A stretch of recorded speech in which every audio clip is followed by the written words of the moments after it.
Yes, he did.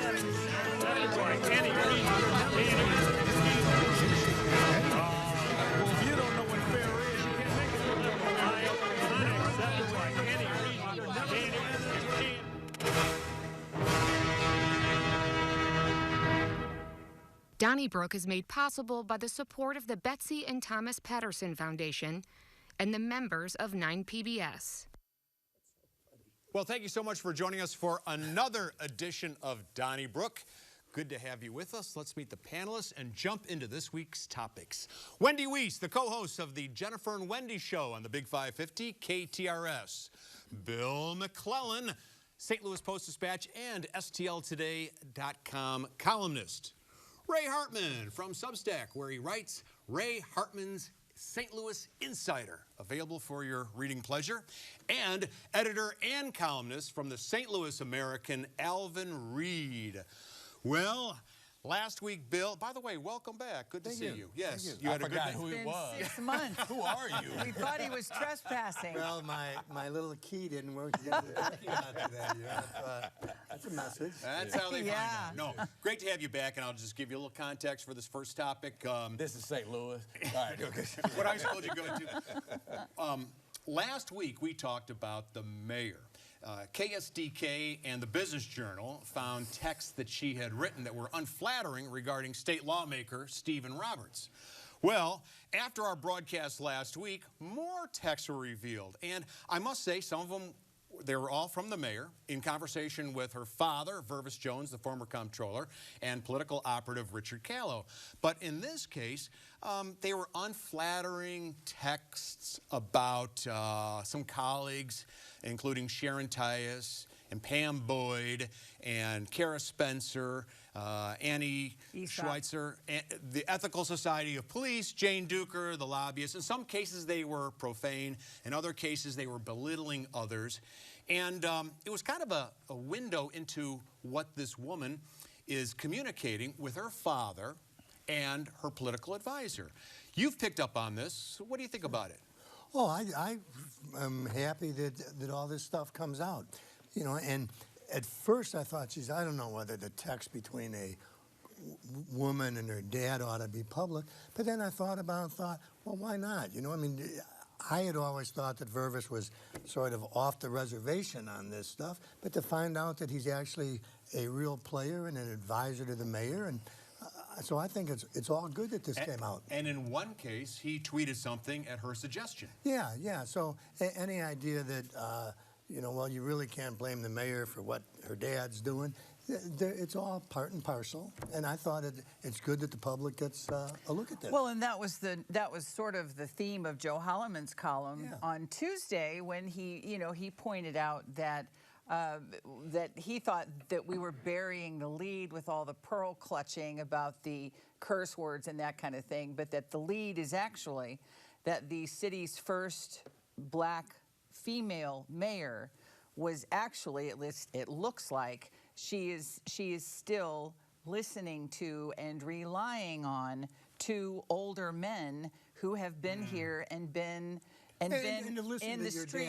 Nothing wrong. Nothing wrong with that, and nothing wrong with listening to Richard Callow, but it just sort of gets in the way of the narrative. Well, I'm sure that the people that she was disparaging about were already, for the most part, aware of the fact that they not weren't surprised. Well, I disagree with that in that okay, my daughters, like, whatever advice I could give them, not political, we're not political operatives.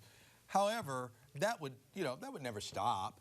And I don't think it would weaken her as the first black woman this or that. But I think that's in the eye of the beholder. Well, okay, but also, all right, let's say I was the mayor and the texts were to white men that were younger than me. All right, they would say like, oh, you know, he's supposed to be the wise old owl, but he's going here. I mean, that doesn't make sense. Then two, this is a big nothing to me. I mean, okay, I wouldn't be texting. You would never, this wouldn't get on me because I wouldn't be texting. I would say, Bill, go tell Sharon Tyus and Kara Spencer what I think of them, you know, and you can say I said it. Right, if it comes back on me, I never said it, whatever. But the whole thing is, I like it because the one thing that I think we need here is definitive action, and maybe we may disagree with it, but this whole thing where you're trying to appease to everybody all the time don't work. Well, she definitely didn't do that. But Is it also possible that, you know, we saw a portion of her texts, maybe, I don't know, isn't it possible that some of her texts were magnanimous and that she was generous of spirit and she was kind to others? And these were only the worst of it. And I don't know. I did think she pivoted very, very well when she said, you know, I am not proud of the language that I used. I will reach out to those who, you know, have been insulted by my text. I did contact 2 of them, including Aesop and Jane Duker, and they have not heard from the mayor yet. She's been busy. It was a long list. So, you know, who knows? Well, you know, as I said last week, I would prefer a situation where people just kind of rose above this kind of stuff, because I think she should have better, you know, it's just some of it didn't sound good. I'm with Bill. I mean, first of all, we didn't want to patronize him, but Jacob Kern was on our show. It was a real coup for him and for the KSDK to get them.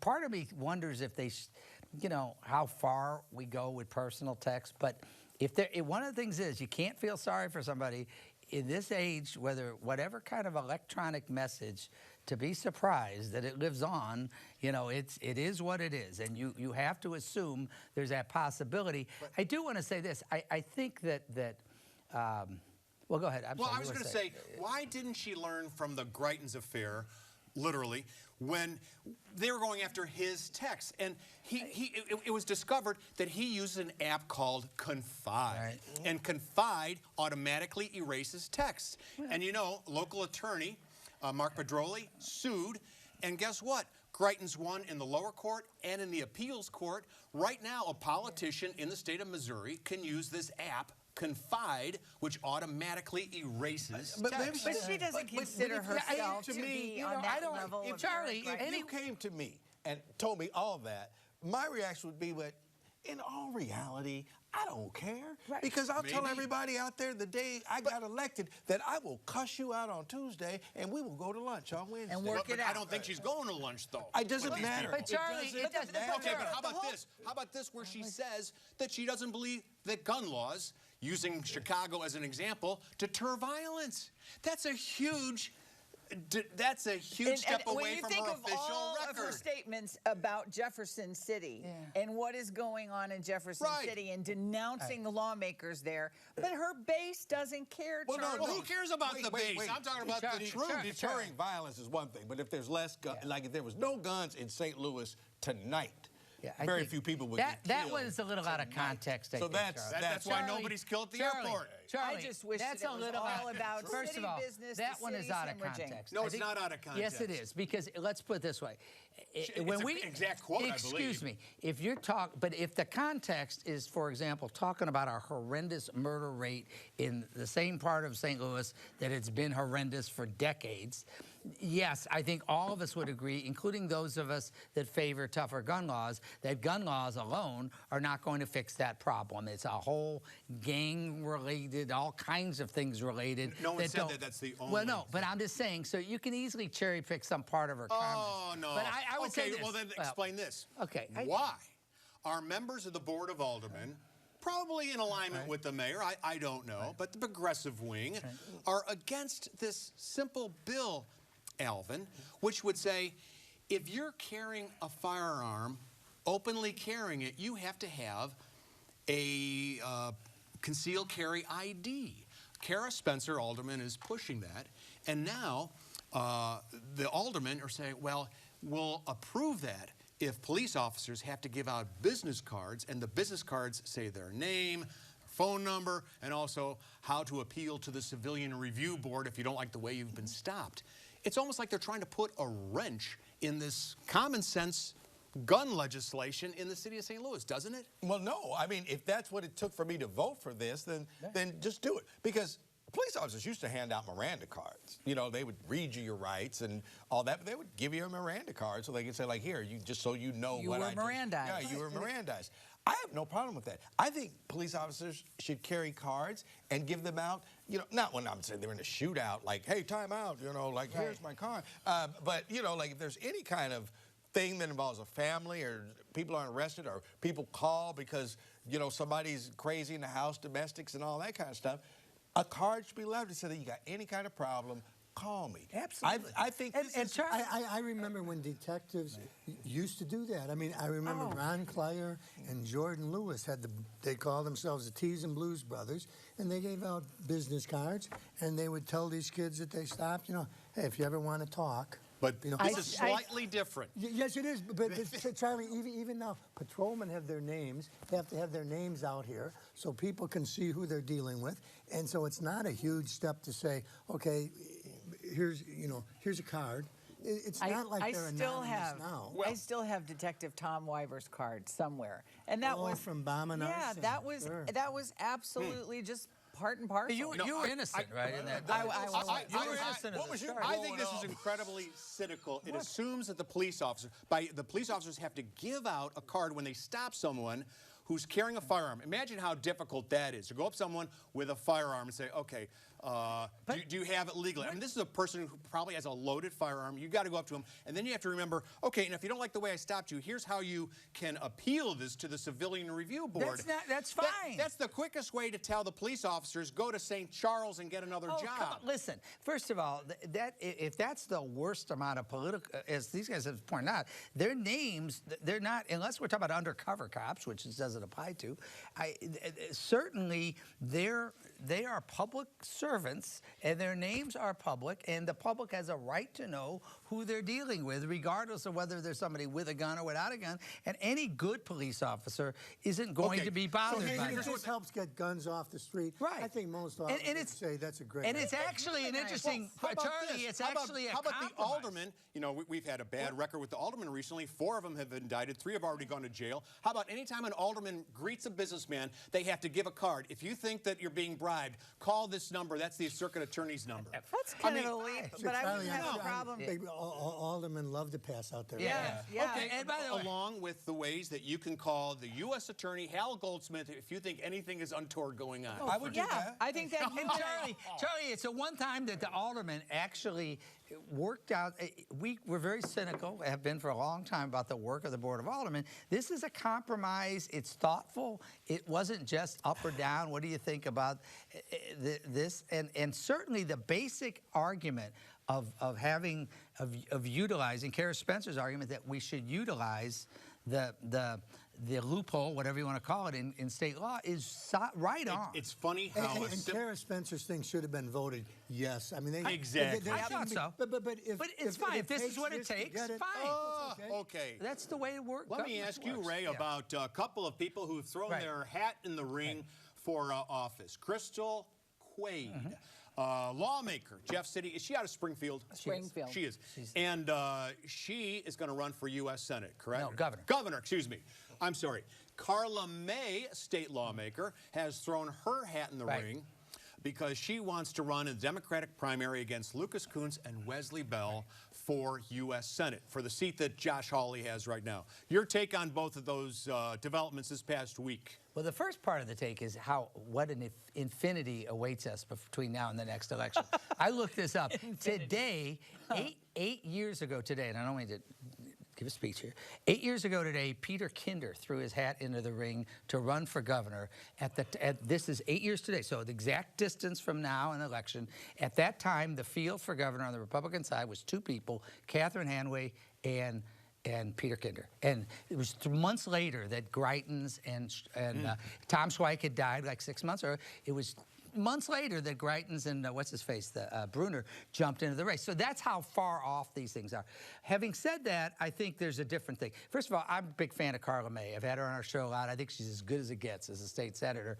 Obviously, there's going to be a lot of controversy because she's running. She's an African-American woman, and Wesley Bell, an African-American man's in there. And then my log-tie pal, Lucas Kunce, from 2 years ago, is in. And to me, that's one that's going to have to shake itself out. Everybody has the same right to run as everybody else. In Crystal Quaid's case, everybody has a right to run. Where I distinguish her case is she is so much the prototypical case where she's the exception to the rule. She's amazing House Minority Leader. As a woman in what I think is going to be the year of the woman because of the Dobbs decision, she could win the governorship. And I know a lot of people don't think that. And I hope, I know there's already some guy in Springfield announcing, it's anybody can sign up that wants to. The Democrats really ought to unite around her. I just think it's a different situation. Well, one, and I don't know that you use this word in the way of the context, but why is it controversial that 2 of the 3 candidates are black? I didn't say that's too controversial. You said it'll be. There's going to be well, of course, because people are going to say the point I'm making, they are going to say that's not controversial. Well, it is mathematics. It is math. It's mathematics. Fine, and then you can say what you want to, but you got 2 major metropolitan areas. But let's just take St. Louis, and you all are going to split. You're going to cancel each other and maybe out. somebody gets 70% of the vote, and somebody gets 30, whatever. But you're going to cancel out votes, and this just helps. That's why I said it's going to be controversial. That's right. That's and that's no big deal. I mean, I just wonder what's driving people help to do them. this. It assures them of the nomination. No, that's what I'm saying. Alvin, that's what I'm saying. Yeah. It's not a big deal because you're going to lose. Here's what I think. It's just ambition. I mean, after all, remember the race for the president of the Board of Aldermen a few years ago, when like 5 or 6 people got in and everybody was angry at each other for, why are you running? I can win. We said, well, why should you get it? I mean, well, they're right. Everybody has the same right to run. Here's what's unusual, and one day I want to hear from you, but on this program, Wesley Bell was asked by you and Bill on a Thursday, are you going to run for other office? And he basically said no. And by next Tuesday, he announced that he was running for U.S. Senate. Carla May says she told him in advance that she was running for this position. That's right. Did he try to sandbag her? In favor of Lucas Coons. Right. Perhaps. But I mean, that's only Wesley Bell can answer that question, and he didn't answer our question. And my point to Alvin, He did. You raised this with me. But we why said I it brought was that up, that's politically why astute. it's controversial. Now, in my mind, I will come back to what I said. You've got 3 people, and the order in which they announced should not be suspended. In my mind, all 3 have again, 17 months out from an election, whatever it is, they all have the same right to run. Yeah, I don't think it's fair to say, well, Lucas put this one under. Who knows? I mean, they're running, so let's see what happens. Let's move on to the next topic, and that is about a year ago, Wendy, the chief of staff for St. Louis County Executive, Sam Page. The chief of staff's name is Cal Harris. And he caught himself, I guess, doing what married people are supposed to do in the comforts of their own home, but in the office of the county executive, or at least his assistant. So this issue became public, and now there has been a arrest of a guy in Chicago who somehow got the video and then sent it to Shamid Dogan, who at that time was running for some office. He was county executive. Yeah, he was. And then he gave it to Mark Harder, who sent it to the Clayton Police Department. Right. Okay. Now, they've arrested the guy in Chicago who shared it, but I think that because he was showing us what poor government we had, he should be getting a good government award. He alerted the rest of us to the fact that there was a county executive employee having sex in his office. But he is the current beau, if you will, of the former girlfriend of Cal Harris. So I don't think that he had altruism. I mean, I think that's great. I wish you were my attorney. He wasn't being a statesman. I don't think this was, I don't think he was trying to earn his wings. I think that he was trying to endear himself to his girlfriend. What I think is so fascinating, he broke the law. What's fascinating to me is who knew that all of this stuff, I still don't understand it. I hope I die not understanding it, frankly. But this stuff is all in the cloud, wherever the heck that is. And so it could be retrieved. But after all of these warrants were served on these social media companies, this is why it took so long. But no, he broke the law. I thought it was the Highway Patrol. Okay, but he handed over to the... Yeah, and then Clayton Police gave it to the Highway Patrol. Okay. I never understood at the time why everyone's going to, Page was deciding, I guess it was politics. He's going to blame Schmidt and Mark Harder. That was, I thought, ridiculous. But first of all, at the risk of offending your tender sensibilities, Mr. Provocateur, I don't think it's any I just don't think there's some great crime. Of course you wouldn't. You were the founder of the RFT. Well, right, you exactly. printed ads for that I could stuff. care less what Cal Harris was doing. Not in the office. What Cal Harris was doing with another consenting adult is up to them. Now, the question... Okay. Hold it. What I want to say, I just Travis don't care. Noble. Well, I don't care. Let me finish. Now, the big question that this case revolves around is, was there consent? And it's aptly named the Greitens Law. The question is, did the woman, consent to this video being A, being taken, and B, being distributed? That's what's going to determine whether this is criminal. And I don't think we have any idea. But the woman is arguing that she did not know we don't know that. We taped. This is all hearsay. At this point, let's find out that's the issue. Okay, somebody robs a bank, and somebody finds it, and they bring dude, this cash is from the stolen bank. And my first move is not to call the police. I give the money to somebody else, and then they call the police. I'm not the least bit. What are you doing, dude? Like, But we don't know. What did you get out of? Suspect. Well, it would be interesting to know how the girlfriend, the former girlfriend, got the tape to give it to her boyfriend. course, sir. Right. Of course, so but there are potential video relationship busters in the cloud right now, and apparently access isn't that difficult. You recall when Eric Greitens took that photo. Oh yeah. Part of the prosecutorial theory was that the photo automatically goes to the cloud, and as such, it violated Missouri law, which does not allow you to transmit a photo without the consent of someone who's in the photo. Forgot that prosecutor, Kim Gardner, failed to bring the prosecution. No, so it's not like some great press. Whatever her theory was, doesn't mean anything. I keep saying this. We don't know what level of consent there was, either, if any, to have the video taken and have it distributed. And until you know those points, all this is speculation. The common sense we just don't test know. tells you that if you're part of that act in a guy's office and he's taking your photo on his iPhone, assume it's going around. Well, no, and that your point may be, and I'm saying, if in fact... that's not legal. Here's the deal. How can anybody assume? There's a difference between a peeping Tom taking a photo of someone in a hotel room and a guy holding the camera. How do we know? But I'm not an attorney, but I do believe that the argument there would be, it doesn't matter whether you thought it would get anywhere or not. A law was broken. Right. All right, let's move on to our final topic of the program. There is a measure to freeze property taxes for people who are 62 and over. If you're eligible for Social Security, you would be able to freeze your property taxes. Bill, you've got strong feelings about this. I think the measure has been stalled in the St. Louis County Council, but who knows? It may go to the voters on some sort of initiative petition and get passed at the ballot box. Well, I do have strong feelings about it, and my county council person, Lisa Clancy, is against it, and I'm finally in agreement with Lisa Clancy. And and it takes some courage for a politician to stand up to senior citizens, because there's a lot of us and we vote. But it just seems to me crazy that in my neighborhood, for instance, the people with young kids, they have to pay their property tax, but I'm going to get a break just because I'm old.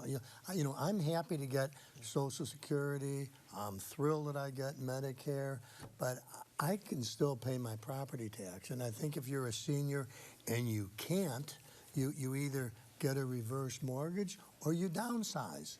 Exactly, and this is all tied up in partisan politics, this one. And finally, and I'm with Sam Page on this one, or I'm not always with, and bless his heart, Mark Harder is running for state senate. It's a good issue for him. I mean, he's going to be out there fighting for this. The problem is that the state enabled all this because the idea of exempting things like this, and I think it stems from the state action. And especially with no means testing. That's what I was going to say. That's the problem. If this were capped at people who had $40,000 income or tiny little houses, health issues, my question to the people who are the seniors who are getting this relief who don't need it is, are you willing to freeze your property value now, because we're freezing it, and you agree never to sell your house for any more than it's worth now, or your heirs, you're just going to, if your house is worth $1 million, you agree that it's never going to be worth more than $1 million. You guys are all bent out of shape over these taxes that might not be collected.